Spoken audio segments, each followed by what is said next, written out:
A treat now for everyone who's visited Wake Forest and seen the famous rock wall that goes around the seminary campus.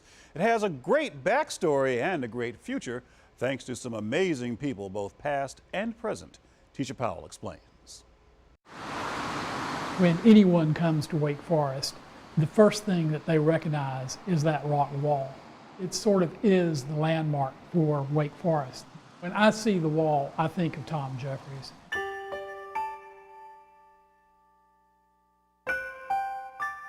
Tom Jeffries was born in Virginia as a slave. Around 1884, he came to Wake Forest College and was hired as a janitor. His career may have been a janitor, but he was much more than that. He was sort of in charge of maintenance of the entire campus. He was the campus gardener. There are still trees today that Tom Jeffries planted on that campus.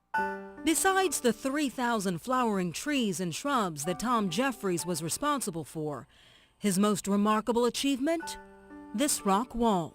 Almost single-handedly, he built that wall with rocks that the farmers would bring to him as they came into town for supplies.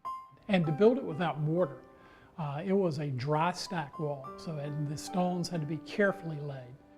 Tom was also a mentor to the students.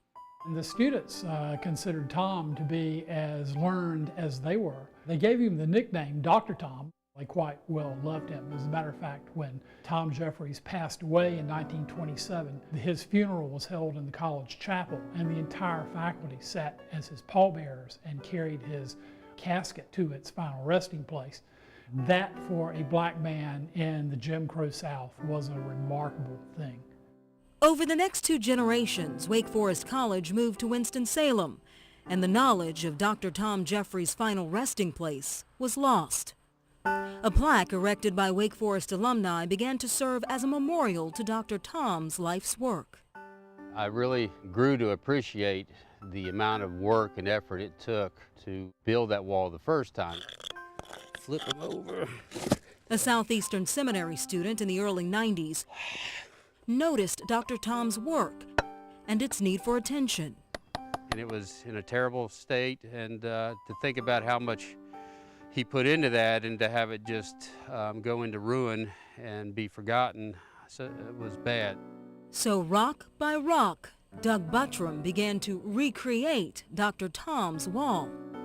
Restoring his work was, in a way, restoring a part of that history and who he was. I didn't know where he was buried. The thought that his plaque out there might actually be his, in a sense, his headstone, and that this wall represent, in some ways, his grave, that makes it even that much more special. So special, the faculty and students at Southeastern Baptist Theological Seminary erected a plaque for Doug Buttram.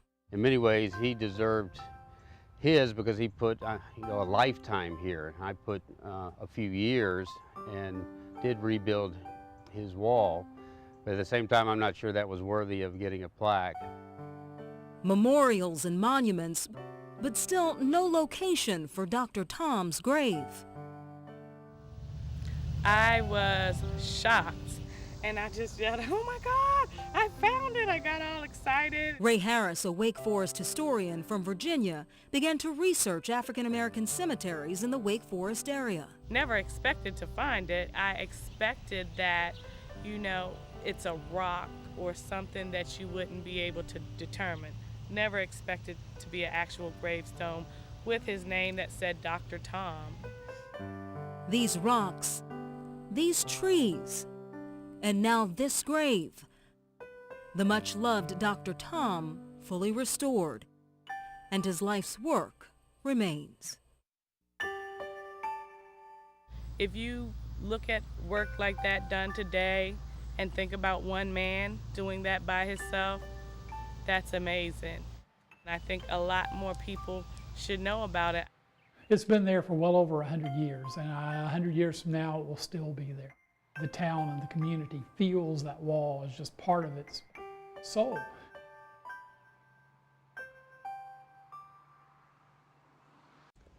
Beautiful storytelling by Tisha Powell and photojournalist Lou Davis. We take the hat off to him because he championed and worked on that story for months, often on his own time. Lou tells us Dr. Tom's grave marker is just 200 yards northeast of the seminary, right behind Olive Branch Baptist Church, and his rock wall runs the entire length of the campus.